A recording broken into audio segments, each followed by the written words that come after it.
Olá, graça e paz, meu irmão e minha irmã. Vamos para a nossa 20ª devocional. Estamos no finalzinho do nosso dia 20 de jejum, oração e propósito. E hoje eu quero falar com você sobre o tema celebração. Celebração. E nós vamos ler o texto que está no livro dos Salmos, Salmo de número 126, um salmo que me acompanha, um salmo que acompanha a minha vida. E todo momento de festa na igreja, eu leio esse salmo, você vai se lembrar sobre isso, porque eu entendo que nós temos que celebrar. Então, Salmo 126 diz assim: quando o Senhor trouxe os cativos de volta de Sião, foi como um sonho. Então, a nossa boca encheu-se de riso e a nossa língua de cantos de alegria. Até nas outras nações se dizia: o Senhor fez coisas grandiosas por esse povo. Sim, coisas grandiosas fez o Senhor por nós e por isso estamos alegres. Senhor, restaura-nos assim como enches os leitos do ribeiro no deserto. Aqueles que semeiam com lágrima, com cantos de alegria colherão. Aquele que sai chorando enquanto lança semente, voltará com cantos de alegria, trazendo seus feixes. Aleluia! Meu irmão e minha irmã, a maioria dos estudiosos entende que os primeiros 3 versículos desse salmo fazem referência ao retorno do povo de Israel do cativeiro da Babilônia. Percebemos uma alegria incontida nas canções daquele povo. Eles estavam celebrando o que Deus havia feito por eles. Aleluia! Será que nós, como igreja do Senhor, não deveríamos celebrar? Não temos grandes coisas para contar?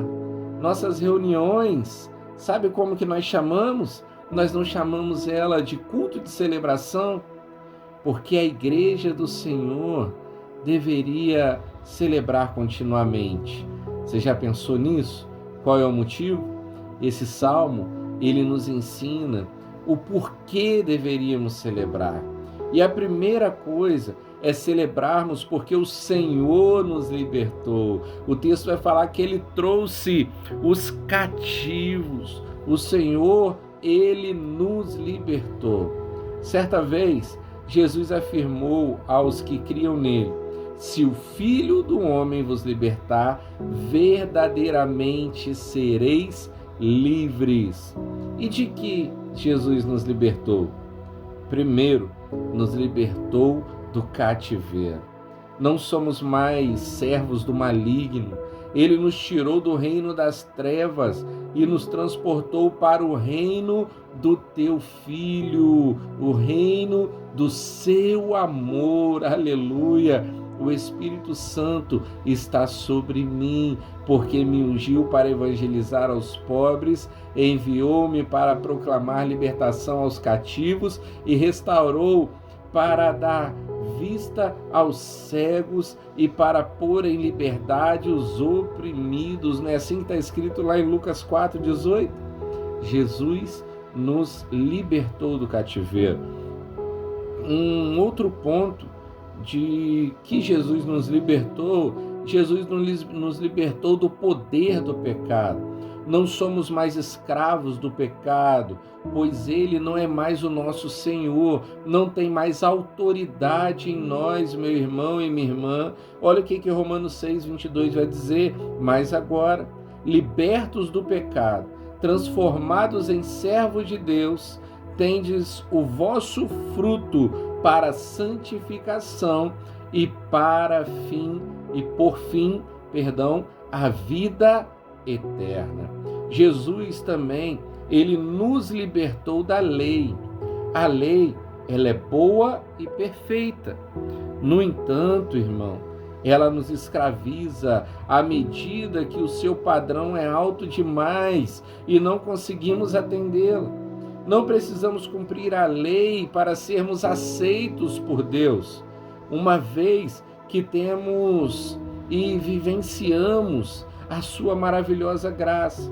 É por ela que nós somos salvos e é por ela que vivemos a nossa vida com Deus. Romanos 7,6 vai dizer: Agora, porém, libertados da lei, estamos mortos para aquilo que estávamos sujeitos, de modo que sirvamos em novidade de espírito e não na caducidade da letra.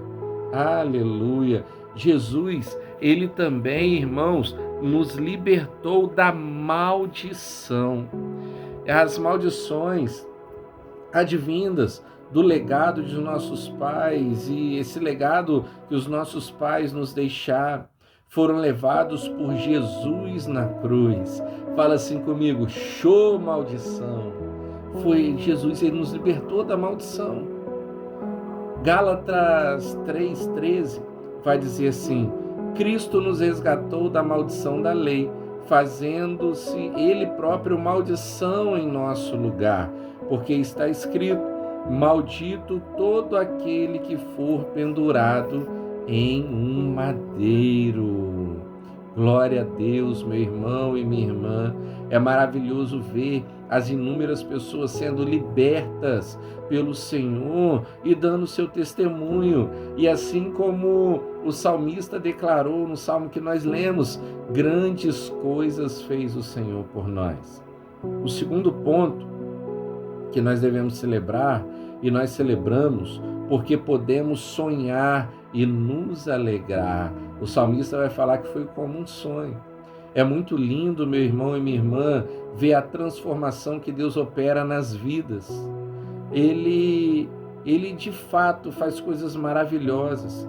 A transformação se estende em várias áreas da vida das pessoas, fazendo que essas voltem a sonhar, fazendo com que as pessoas voltem a se alegrar, pois ela possui vários aspectos, mas invariavelmente vemos pessoas voltando a sonhar e se alegrar. Esse sentimento se manifesta também naqueles que são usados como instrumento de Deus para tocar as pessoas. O texto bíblico, ele vai dizer: ficamos como quem sonha. Meu irmão e minha irmã, vamos sonhar. Jeremias 29:11 diz assim: porque sou eu que conheço os planos que tenho para vocês, diz o Senhor, planos de fazê-los prosperar e não de lhes causar dano, planos de dar-lhes esperança e um futuro. O texto bíblico diz que a nossa língua é cheia de cantos, e é cheia de cantos de alegria. Glória a Deus. Olha o que Neemias escreveu em Neemias 8:10. Olha o que Neemias 8:10 está escrito. E Neemias acrescentou: podem sair e comam e bebam do melhor que tiver, e reparta com que os nada têm preparado. Esse dia é consagrado ao nosso Senhor. Não se entristeçam, porque a alegria do Senhor os fortalecerá. Glória a Deus. O terceiro ponto é que nós celebramos porque a transformação operada por Deus torna-se em testemunho para outros. O texto vai falar que até as outras nações diziam. O testemunho, meu irmão e minha irmã, ele é contagiante. As pessoas são impactadas pelo testemunho de amigos e familiares que acabaram de se converter. Salmo 96:3 vai dizer assim: anunciai entre as nações a sua glória, e entre todos os povos as suas maravilhas. Os incrédulos, meu irmão e minha irmã, irão dizer: grandes coisas fez o Senhor por eles. Glória a Deus. Um quarto ponto é que celebramos porque o processo de libertação continuará. O texto vai falar: restaura-nos. O salmista olhou para o passado e viu o que Deus havia feito. Então ele clama: restaura-nos novamente. Talvez exista alguns ainda no exílio, ou tivessem no exílio, ou houvesse a necessidade de completar a obra de reconstrução da cidade. Na verdade, ele desejava que Deus completasse o processo de restauração. Vamos pedir a Deus, toca naqueles que ainda não foram alcançados, restaura os perdidos, traz de volta os cativos e assim por diante, meu irmão e minha irmã. Na minha casa, na minha família, há tanto ainda por fazer, há tanto ainda que Deus pode fazer e a gente deve pedir: Senhor, restaura. Sou grato pela restauração, mas continua restaurando. Aleluia. O quinto ponto, nós celebramos porque Deus vai encher os leitos dos rios no deserto.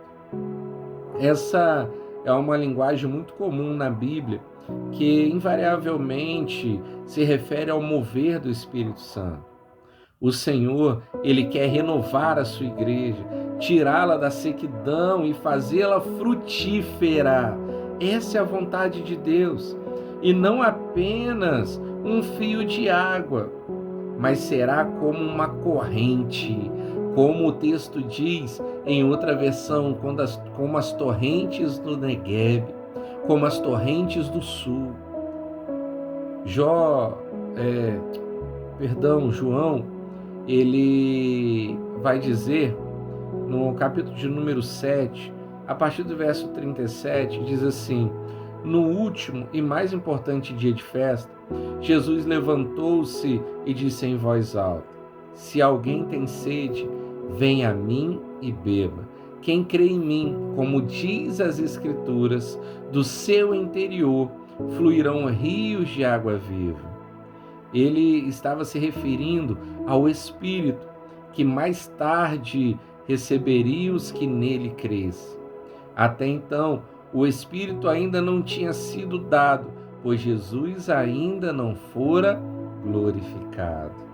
O sexto e último ponto que eu quero meditar com você é que celebramos porque podemos semear e também porque nós podemos colher. A linguagem é de agricultura, como um terreno regado por Deus. Quem plantar vai colher. Essa colheita não é fácil, exige trabalho, exige dedicação. Muitas vezes, irmão e irmã, exige lágrimas, lágrimas de calor, de clamor, lágrimas de oração, lágrimas de jejum, lágrimas por aqueles que ainda não foram alcançados. Fala também em sair. A semeadura não é feita no interior da igreja, mas é feita fora dela.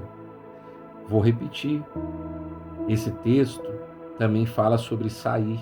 A semeadura não é feita no interior da igreja, mas fora dela. A promessa bíblica é que voltaremos cantando de alegria com os feixes na mão. Eclesiastes 11, nos primeiros versos vai dizer assim: atire o seu pão sobre as águas, e depois de muitos dias você tornará e encontrá-lo. Reparta o que você tem com 7, até mesmo com 8, pois você não sabe que desgraça poderá cair sobre a terra. Quando as nuvens estão cheias de água, derramam chuva sobre a terra. Quer uma árvore caia para o sul, quer para o norte, onde cair, ficará. Quem fica observando o vento não plantará, e quem fica olhando para as nuvens não colherá. Assim como você não conhece o caminho do vento, nem como o corpo é formado no ventre de uma mulher, também não pode compreender as obras de Deus, o Criador de todas as coisas. Plante de manhã a sua semente, e mesmo ao entardecer, não deixe as suas mãos ficarem à toa, pois você não sabe o que acontecerá, se esta ou aquela produzirá, ou se as duas serão igualmente boas. Isso nos leva a pensar muito. Mas eu quero concluir aqui dizendo para você: é tempo de celebrarmos. É tempo de celebrarmos. Tantas coisas lindas Deus tem feito por nós, irmãos. É tempo também de nos prepararmos, pois há muito que semear, mas também há muito que colher. Deus vai te usar nesses dias para semear, para plantar, mas Deus também vai te usar para uma grande colheita. Deus te abençoe, em nome de Jesus.